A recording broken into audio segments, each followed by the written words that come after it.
Hello dear students.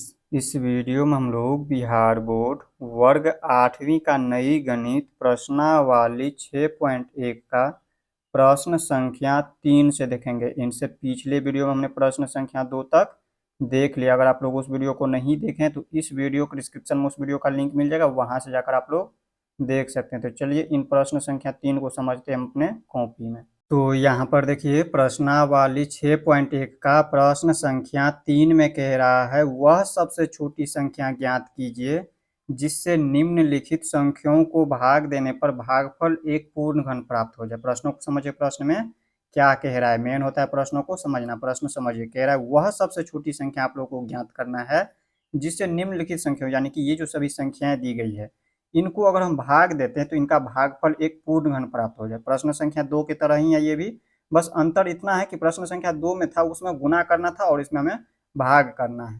तो देखिए इसको हम क्या करेंगे, सबसे पहले इसका अभाज्य गुणनखंड कर लेंगे, जिस तरह से हमने प्रश्न संख्या 2 में क्या था, यहाँ पर इसका अभाज्य गुणनखंड कर लीजिए 81 का।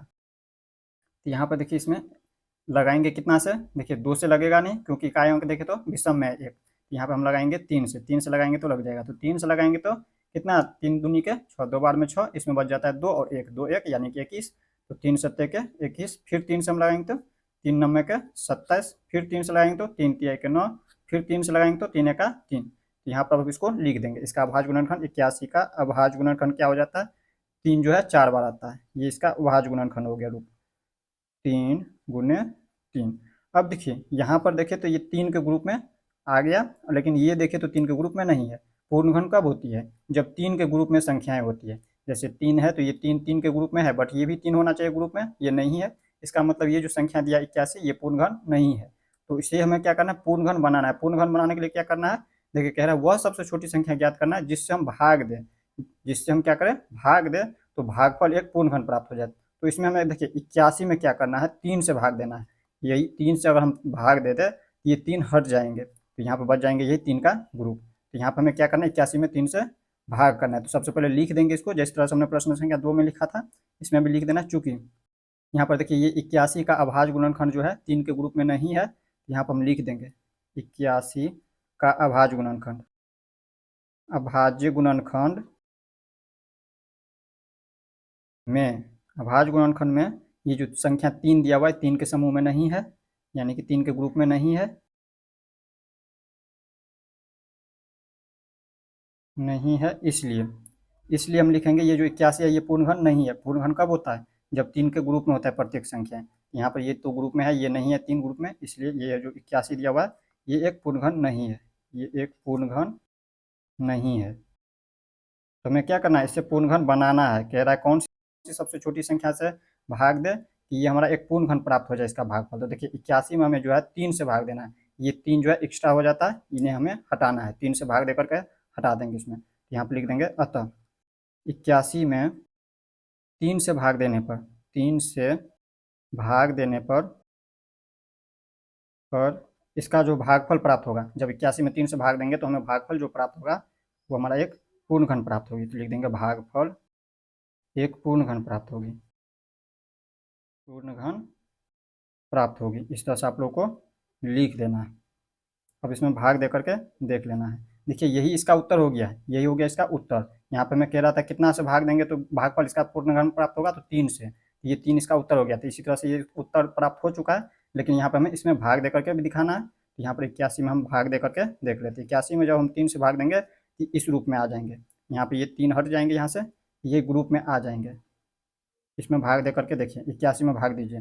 देखिए 3 से हम देंगे 8 में भाग, तो 3 दूनी के 6, 2 बार में 6, इसमें 8 में से हम 6 को घटाएंगे तो 2 बच जाता है और ये 1, तो 2 पर 1 21 होता है। तो 3 सत्ते के 21, यानी कि ये जो संख्या प्राप्त हुआ है 27, ये हमारा पूर्ण घन प्राप्त हुआ। क्यों, क्योंकि यहाँ पर देखिए इसका जब हम गुणनखंड रूप में, अभाज्य गुणनखंड रूप यही हो गया। यहाँ पर देखिए 3 से भाग दिए हैं यहाँ पर 81 में, तो ये जो प्राप्त हुआ हमें ये इसका भागफल हो गया। और ये जो भागफल प्राप्त हुआ ये एक पूर्ण घन प्राप्त हुआ, क्योंकि यहाँ पर देखिए इसका गुणनखंड रूप देखे ये इसी का गुणनखंड रूप हो गया। ये एक समूह में है, 3 के समूह में आ गया है। तो इसी तरह से यहाँ पर देखिए अब देख लेते हैं दूसरा नंबर। पहला में हो सकता है नहीं समझ आएगा, तो दूसरा जब हल करेंगे तो उसमें समझ आ जाएगा। देखिए दूसरा में दिया 128, इसका अभाज्य गुणनखंड कर लीजिए। 2 से लगाएंगे तो 2 छक्के 12 और 2 चौके 8, फिर 2 से लगाना है, 2 तिया के 6, 2 दूनी के 4, फिर 2 से लगाएंगे तो 16 दूनी के 32, फिर 2 से लगाएंगे तो 8, फिर यहाँ पे 2 से लगाना है तो 4, फिर 2 से लगाए तो यहाँ पे इसको थोड़ा सा ऊपर कर लेते हैं। यहाँ पर देखिए 2 से लगाना है, यहाँ पर बच जाएंगे 2, फिर 2 से लगाएंगे तो 1, यहाँ पर देखिए इस तरह से आ गया।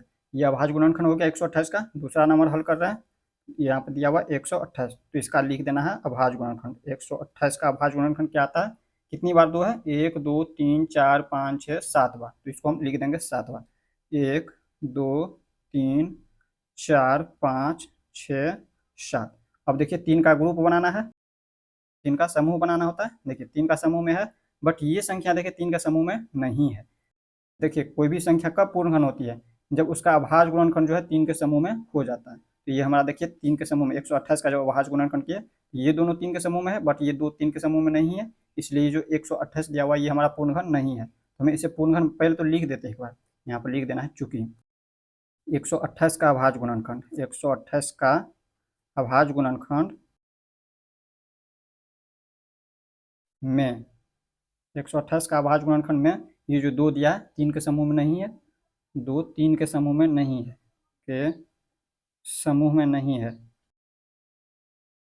इस तरह से लिख देना, 3 के समूह में नहीं है, इसलिए ये हमारा 128 जो है पूर्णघन नहीं है। 128 एक पूर्णघन नहीं है, इस तरह से लिख देना। तो हमें क्या करना है, इसे पूर्णघन बनाना है। तो इसमें 128 में हमें कह रहा था कौन सी सबसे छोटी संख्या से भाग दे कि हमें इसका भागफल एक पूर्णघन प्राप्त हो जाए। तो 128 में क्या करना है, 2 से भाग देना है, जो एक्स्ट्रा बच जाता है उसमें क्या करना है, 2 से भाग देना है। यहाँ पर 2 से जब भाग देंगे तो ये हट जाएंगे, ये 3 के ग्रुप में आ जाएंगे। तो हमें क्या करना है, 128 में भाग देना है 2 से, ये 2 से भाग देना है, तो हम लिख देंगे अतः 128 में 2 से भाग देने पर भागफल एक पूर्णघन प्राप्त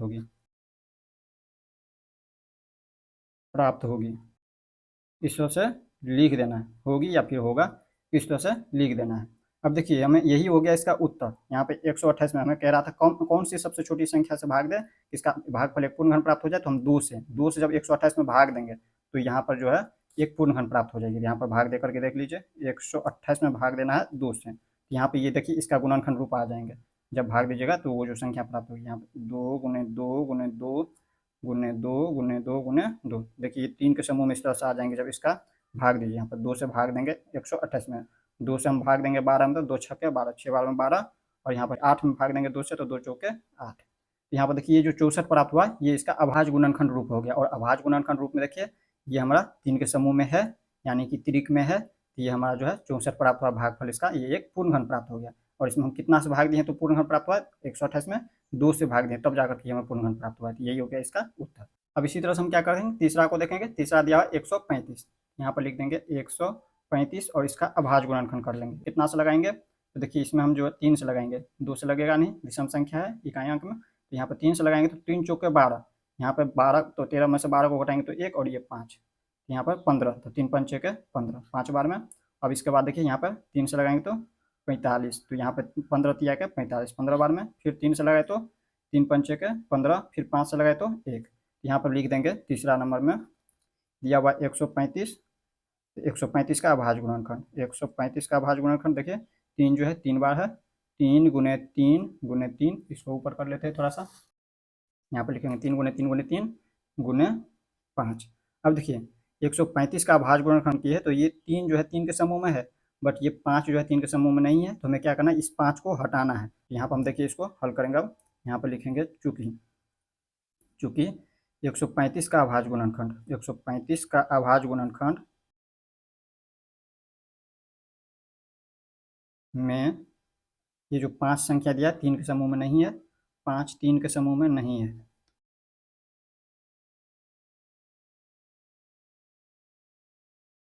इस तरह से लिख देना, समूह में नहीं है, इसलिए ये जो संख्या दिया 135 ये पूर्णघन नहीं है, लिख देंगे एक पूर्णघन नहीं है, पूर्णघन नहीं है।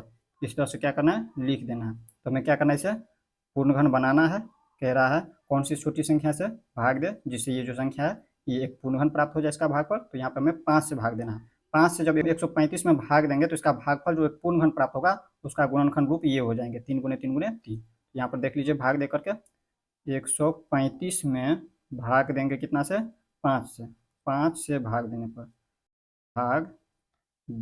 पर भागफल एक पूर्ण घन प्राप्त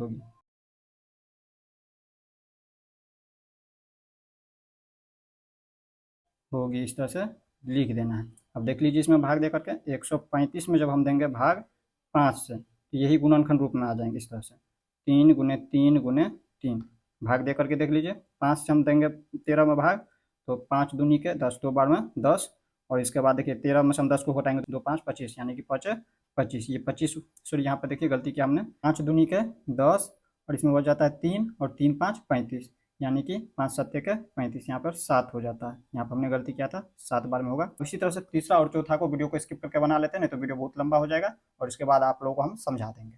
तो यहाँ पर देखिए प्रश्न संख्या 3 का 4 नंबर वीडियो को स्किप करके हमने इसे बना लिया है। अब आप लोगों को हम समझा दे रहे हैं। देखिए 192 तो पहला स्टेप हम क्या करते हैं इसका अभाज्य गुणनखंड कर लेते हैं। देखिए इसका ये अभाज्य गुणनखंड हो गया। देखिए 2 कितनी बार 1 2 3 4 5 6 बार यहाँ पर देखिए 6 बार तो यहाँ पर 3 का समूह में आ गया ये तो ये भी 3 के समूह में बट ये जो 3 दिया है ये 3 के समूह में नहीं है तो इसे हम लिखेंगे चूंकि 192 का अभाज्य गुणनखंड में ये जो 3 दिया है ये 3 के समूह में नहीं है इसलिए ये जो 192 दिया है संख्या ये एक पूर्ण घन नहीं है। हमें क्या करना है इसे पूर्ण घन बनाना है। कह रहा है सबसे छोटी संख्या किससे भाग दे कि इसका भागफल जो है एक पूर्ण घन प्राप्त हो जाए। तो देखिए 192 में जो है 3 से ये 3 को हटाना है यहाँ से तो ये हमारा पूर्ण घन के रूप में आ जाएंगे ये समूह में आ जाएंगे 3 के समूह में तो ये हमारा पूर्ण घन प्राप्त हो जाएगी। यहाँ पर हम लिख देंगे 192 में 3 से भाग देने पर भागफल इसका जो है एक पूर्ण घन प्राप्त हो जाएगा। देख लीजिए भाग दिए हैं यहाँ पे 3 से जब 192 में भाग दिए ये जो 64 प्राप्त हुआ है इसका भागफल ये एक पूर्ण घन प्राप्त हो गया क्योंकि यहाँ पर देखिए इसका जो यह गुणनखंड रूप है ये 3 के समूह में आ गया है। जब 3 के समूह में है तो ये हमारा पूर्ण घन हो गया। अब इसी तरह से यहाँ पर देखिए 5 नंबर में दिया है इसको हम थोड़ा सा ऊपर कर लेते हैं। अब इसी तरह से यहाँ पर देखिए 5 नंबर में यहाँ पर दिया हुआ है 704 तो सबसे पहले हम स्टेप क्या करते हैं इसका अभाज्य गुणनखंड कर लेते हैं। देखिए इसका अभाज्य गुणनखंड हो गया ये यहाँ पर देखिए ये 3 के समूह में है दिया है 2 और ये भी 3 के समूह में बट ये 11 देखिए तो ये 3 के समूह में नहीं है तो हम इसी को लिख देंगे चूंकि 704 का अभाज्य गुणनखंड में 11 जो है ये 11 3 के समूह में नहीं है इसलिए ये जो दिया हुआ है संख्या 704 ये एक पूर्ण घन नहीं है। तो हमें क्या करना है इसे पूर्ण घन बनाना है। तो सबसे छोटी संख्या हम किससे भाग दें कि एक पूर्ण घन प्राप्त होगी तो 11 से यहाँ पर हटा देंगे तो ये 3 के समूह में आ जाता है। हमें क्या करना है 11 से भाग देना है। तुम लिख देंगे अतः 704 में 11 से भाग देने पर जो है भागफल एक पूर्ण घन प्राप्त हो जाएगा। देख लीजिए भाग दे करके 11 से जब भाग देंगे 704 में तो देखिए 64 प्राप्त हुआ और इसका अभाज्य गुणनखंड रूप देखिए यहाँ पर 3 के समूह में है यानी कि ये पूर्ण घन है। यहाँ पे देखिए पूर्ण घन के रूप में प्राप्त हो गया। तो इस तरह से आप लोग प्रश्न संख्या 3 का 5 नंबर तक देख लिया। अब देख लेते इसी तरह से प्रश्न संख्या 4 को। अब देखिए इसी तरह से प्रश्न संख्या 4 में क्या कह रहा है। प्रश्न संख्या 4 कह रहा है परीक्षित प्लास्टिसिन का एक घनाभ बनाता है जिसकी भुजाएं 5 सेंटीमीटर 2 सेंटीमीटर और 5 सेंटीमीटर है। एक घन बनाने के लिए ऐसे कितने घनाभों की आवश्यकता होगी। प्रश्नों को समझिए प्रश्न में क्या कह रहा है। प्रश्न कह रहा है परीक्षित प्लास्टिसिन का एक घनाभ बनाता है जिसकी भुजाएं इस तरह से दिया हुआ है 5 सेंटीमीटर 2 सेंटीमीटर और 5 सेंटीमीटर है। तो कह रहा है एक घन बनाने के लिए ऐसे कितने घनाभों की आवश्यकता होगी। तो देखिए सबसे पहले तो हमें ये समझना होगा घनाभ क्या होता है और घन क्या होता है। यहाँ पर समझिए घनाभ और घन। देखिए ये आकृति है घन और घनाभ की। देखिए ये हमारा होता है घन और ये होता है घनाभ। अब दिखने में आप लोगों को दोनों समान दिख रहा होगा। यहाँ पर देखिए दोनों समान नहीं है ये घन है और ये घनाभ है। अब घन में और घनाभ में अंतर क्या होता है ये समझिए। देखिए घन की लंबाई चौड़ाई और ऊंचाई ये देखिए भुजा ये जो भुजा दिया हुआ इस तरह से ये जो हमारे भुजा होती है इनकी ये समान होती है। ये देखिए घन में जो है इनकी भुजाएं जैसे मान लीजिए इनकी लंबाई ये हमारा अगर लंबाई है तो इनकी लंबाई और चौड़ाई और ऊंचाई ये जो ऊंचाई इस तरह से समान होती है। लेकिन घनाभ में क्या होती है इनकी लंबाई चौड़ाई और ऊंचाई अलग अलग होती है। मान लीजिए इनकी लंबाई इस तरह से अगर दिया हो अगर ये लंबाई इस तरह से दिया हो 5 सेंटीमीटर का तो ये हो सकता है 4 सेंटीमीटर का हो और इनकी ऊंचाई हो सकता है 2 सेंटीमीटर या फिर 3 सेंटीमीटर या 1 सेंटीमीटर का हो। तो इस तरह से होता है लंबाई चौड़ाई और ऊंचाई क्या होता है घनाभ की अलग अलग होती है लेकिन घन की लंबाई चौड़ाई और ऊंचाई क्या होती है समान होती है। इतना आप लोग को ध्यान रखना है। और घनाभ का आयतन बराबर सूत्र होता है लंबाई गुने चौड़ाई गुने ऊंचाई। तो इसी सूत्र को हम इसमें लगाएंगे यहाँ पर लगाएंगे यहाँ पर लिखेंगे घनाभ का आयतन घनाभ का आयतन बराबर क्या होता है सूत्र लंबाई गुने चौड़ाई गुने ऊंचाई।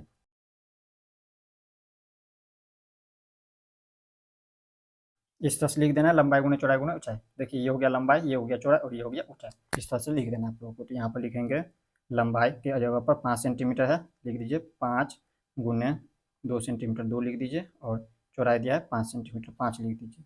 और यहाँ पर देखिए ये हमारा घनाभ का आयतन, यहाँ पर देखिए ये जो दिया हुआ है ये हमारा गुणनखंड रूप में है, ये अभाज्य गुणनखंड रूप में आप लोगों को दिख रहा होगा, ये गुणा के रूप में है। तो यहाँ पर आपको क्या करना है, यहाँ पे समझना है, कह रहा है एक घन बनाने के लिए ऐसे कितने घनाभों की आवश्यकता होगी, यानी कि ऐसे कितने घनाभों की आवश्यकता होगी एक घन बनाने के लिए। तो देखिए घन कब होता है, जब यहाँ पे देखिए प्रत्येक संख्या जो है 3 के समूह में होती है, और ये 3 के समूह में नहीं है, तो हमें क्या करना है, इसको हम इस तरह से एक बार सजा करके लिख देते हैं, 5 गुने में इन 5 को हम पहले लिख लेते हैं यहाँ पे, और इसके बाद इन 2 को हम लिख देते हैं लास्ट में, इन्हीं को जो है सजा करके इस तरह से लिखें। तो देखिए इसे घन बनाने के लिए एक 5 की और आवश्यकता होगी, क्यों, क्योंकि देखिए घन कब होता है, जब प्रत्येक संख्या जैसे 5 है तो 5 3 के समूह में हो जाए, अगर एक 5 और होता है इसमें, अगर गुना में 5 एक और होता तो ये हमारा 3 के समूह में आ जाता, और इसमें देखिए 2 और, यहाँ पर 2 की जरूरत है, 2 की जरूरत है इसमें, यहाँ पर देखिए 2 और 2 होता तो अब यहाँ पर ये जो है 3 के समूह में आता, तब जाकर के ये हमारा पूर्ण घन प्राप्त होता है। यानी कि इसमें देखिए तो एक 5 की कमी हो रहा है, गुने 2 की कमी हो रहा है, 2 गुने 2 इतना की कमी हो रहा है इसमें, इतना जो और होता है इसमें, तब जा करके हमारा एक पूर्ण घन होता है। और इसको जब गुना करिएगा तो कितना प्राप्त होता है, 5 दूनी 10 दूनी के 20 प्राप्त होता है। यानी कि ऐसे 20 घनाभों की और आवश्यकता होगी तब जा करके एक घन प्राप्त होगी। तो यहाँ पर हम लिख देंगे अतः, यहाँ पर आप लोगों को लिख देना है अतः एक घन बनाने के लिए ऐसे 20 घनाभों की आवश्यकता होगी।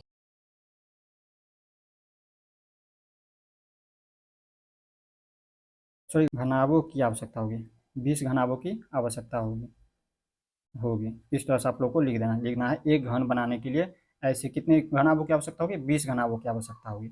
इस तरह से आप लोग प्रश्न संख्या 4 को समझ गए होंगे। इस तरह से प्रश्नावली 6.1 खत्म हो चुका है। नेक्स्ट वीडियो में हम लोग इनसे आगे देखेंगे, तो मिलते हैं नेक्स्ट वीडियो में। जय हिंद।